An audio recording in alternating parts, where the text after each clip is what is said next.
Stay order क्यों लेते रहे?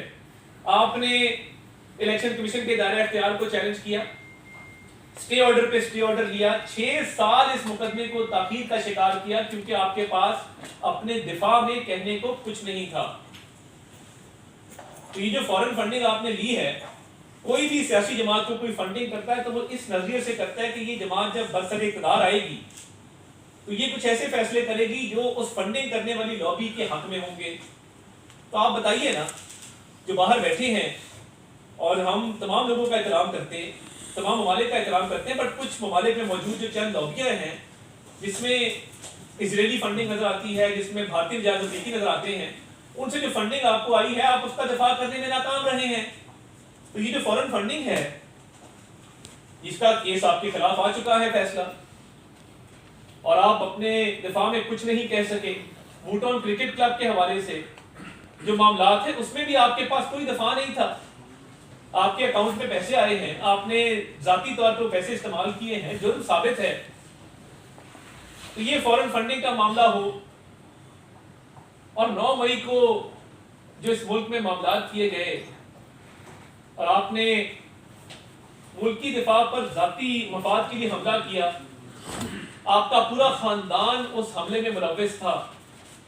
आपकी तीनों बहनें कोर्ट कमांडर हाउस के बाहर मौजूद थीं।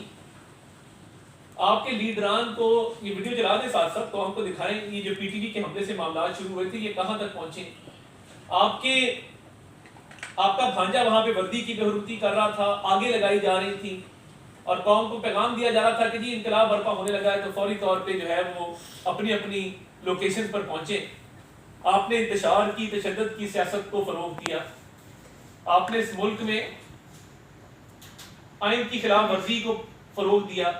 आपने इस मुल्क के दिफाई इदारों को नुकसान पहुंचाया और उस इदारे को नुकसान पहुंचाया। मेरा एक और सवाल है, आपके लीडर देखे जा सकते हैं कि वो इन तमाम लोकेशन पे मौजूद है। कोई कह रहा है खान नहीं तो पाकिस्तान नहीं, कोई गालम गलोच से काम ले रहा है, कोई कह रहा है कि अपनी अपनी बताई हुई लोकेशन पर पहुंचे, अपने अपने अहदाफ पर पहुंचे। कोई कह रहा है कि हम कोर कमांडर हाउस जा रहे हैं, हम GHQ जा रहे हैं, हम फलां लोकेशन पर जा रहे हैं। ये आपके रहनुमा नहीं थे। और ये एक चीज बड़ी अहम है कि ये तमाम मामला जो आपने किए, जलाओ घिराओ के, आग लगाने के, इंतशार के, तशद्दुद के, इससे पहले आप तालिबान को वापस ला चुके थे। आपकी ही गवर्नमेंट ने वो फैसला किया था। आपकी की गवर्नमेंट थी जिसने ये तय किया था कि इन तालिबान को वापस लाकर बसाया जाए सेटल्ड एरियाज के अंदर। एक तरफ आप दहशतगर्दों को लाकर पनाहगाहें दे रहे थे और दहशतगर्दों को सेफ हेवन दे रहे थे और कह रहे थे कि ये उस मुल्क की सालमियत में किरदार अदा करेंगे, और नेशनल एक्शन प्लान को आपने खत्म कर दिया। दूसरी तरफ आप GHQ पर हमला, कोर कमांडर हाउस पर हमला कर रहे थे। इस बात से क्या अखज़ किया जाए? मुझे ये बताएं बतौर पाकिस्तानी। छोड़ दें कि मैं कौमी असेंबली का मेंबर हूं, छोड़ दें इस बात को कि मैं वफाकी वजीर इत्तलात हूं।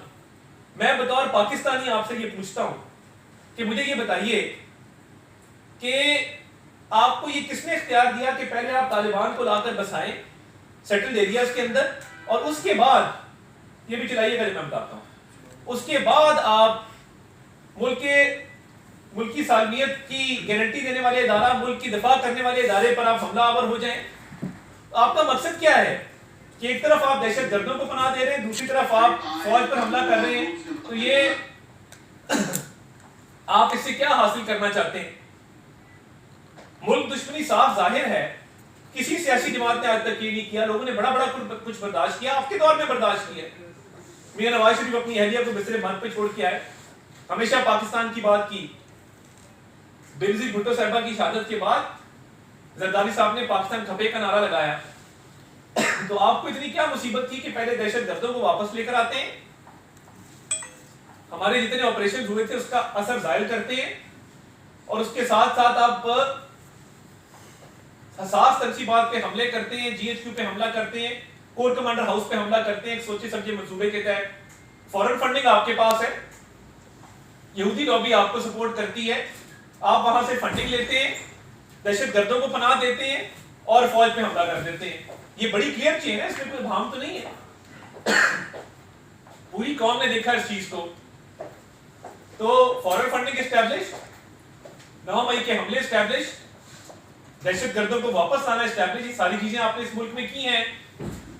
फिर एक साइफर का खेल रचाया गया इस मुल्क में, कहा गया कि अमेरिका ने धमकी दी है कि हम हुकूमत गिराने लगे।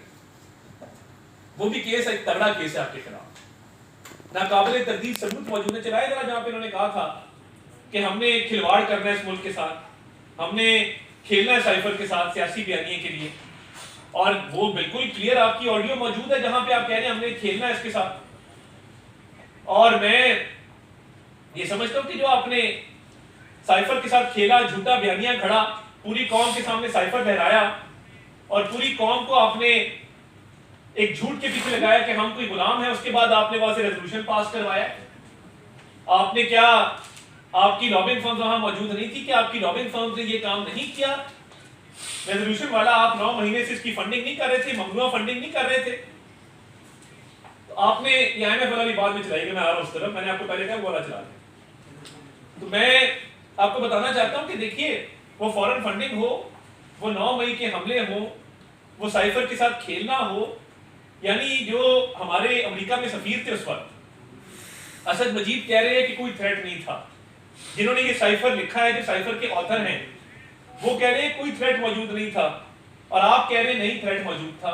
अदालत में गवाही दे दी गई, मगर आपने अपने सियासी मफाद के लिए मुल्क के बैनुल अक़वामी सतह पे ताल्लुकात को खराब करने की कोशिश की, मुल्क को नुकसान पहुंचाने की कोशिश की, और उसके बाद आपने एक रेजोल्यूशन पाकिस्तान के खिलाफ पास करवाया, जैसे भी करवाया, फंडिंग करवाई, और फंडिंग करवा के आपने बाकायदा लॉबीज हायर की जिन्होंने ये सारा काम आपके लिए किया, और पाकिस्तान के खिलाफ एक रेजोल्यूशन आप ले आए।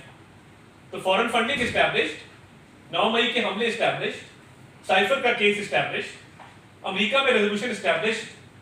तो हुकूमत ने ये फैसला किया है, इन तमाम चीजों को देखते हुए, सबूतों को देखते हुए, वफाकी हुकूमत PTI को बैन करने के लिए केस मूव करेगी।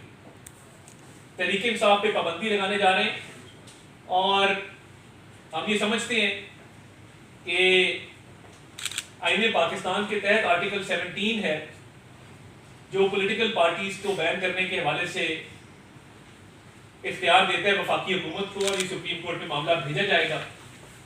इन तमाम तर चीज़ों को, फॉरेन फंडिंग के फैसले को देखते हुए, 9 मई के हमलों को देखते हुए, साइफर वाली एपिसोड को देखते हुए, और अमेरिका में जो आपने रेजोल्यूशन पास करवाया इसको देखते हुए, हम ये समझते हैं कि बहुत क्रेडिबल एविडेंस मौजूद है कि तहरीक इंसाफ पर पाबंदी लगाई जाए। आपने IMF की डील को जो सबटाज करने की कोशिश की, आपने उसको जिस तरीके से आप आगे लेकर चले, आपकी फोन कॉल मौजूद है, लगाए जरा IMF के बारे में शौकत तरीन साहब क्या फरमाते हैं और क्या कहते हैं कि IMF को लेटर लिखा जाए कि पाकिस्तान की मदद ना करे। चलाइए जरा इस ऑडियो को, कौन को सुनाना चाहते हैं। और ये IMF को खत जरा इसके माइक करीब कर देंगे ताकि सबको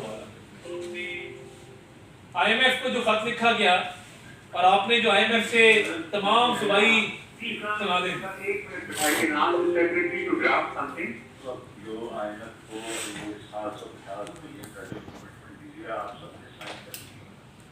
तो आपने अभी कह देना है कि जनाब वाला जो आपने कमिटमेंट दी थी वो फ्लड से पहले थी, अब फ्लड पे हमें बहुत सारे डिस्कशन आप करेंगे, इसलिए हम आपको ये बता रहे हैं अभी से कि we will not be able to honour our commitment. बिल्कुल ये लिखा और कुछ नहीं करना। तो वो जो है ना, दैट्स ऑल वी वांट, वो उनको इसके ऊपर जो प्रेशर पड़ेगी सालों के ऊपर, ये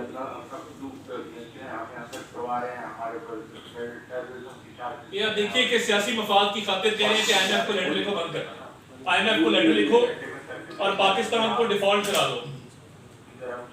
यानी सियासी मफादात की खातिर IMF को लेटर लिखने तक आप चले गए कि पाकिस्तान डिफॉल्ट कर जाए, यहाँ पे एलसियां ना खुलें, लोग बैंकों से पैसा विड्रॉ कर लें, एयरलाइनें आना बंद हो जाएं और मुल्क दिवालिया हो जाए। ये आपकी कोशिश थी, ये आपने IMF के प्रोग्राम को सैबोटाज करने की कोशिश की। और ये IMF के प्रोग्राम में आप गए थे, हम नहीं गए थे। आपने कहा था कि मैं खुदकुशी कर लूंगा, IMF के पास भी जाऊंगा, और उसके बाद आपके वजीर खजाना ने IMF को लेटर लिखवाने के हवाले से तमाम सूबाई वज़राए खजाना को कहा कि IMF को लेटर लिखो और कहो कि पाकिस्तान की इमदाद ना की जाए। आपने एक गरीब आदमी की रोजी रोटी पर लात मारने की कोशिश की। आपने ये कोशिश की कि इस मुल्क में अफरा तफरी हो, नफसा नफसी का आलम हो और इस मुल्क में कभी भी इस मुल्क में स्टेबिलिटी ना आए और इस मुल्क में हमेशा इंतशार रहे। ये वीडियो बता दे साइड विंडो से। मैं ये समझता हूँ कि ये IMF के बाद मुजाहिरे करवाना, IMF को इस बात पे कायल करने की कोशिश करना कि पाकिस्तान की इमदाद ना करे, ये आपके मुल्क दुश्मन एजेंडे का हिस्सा था।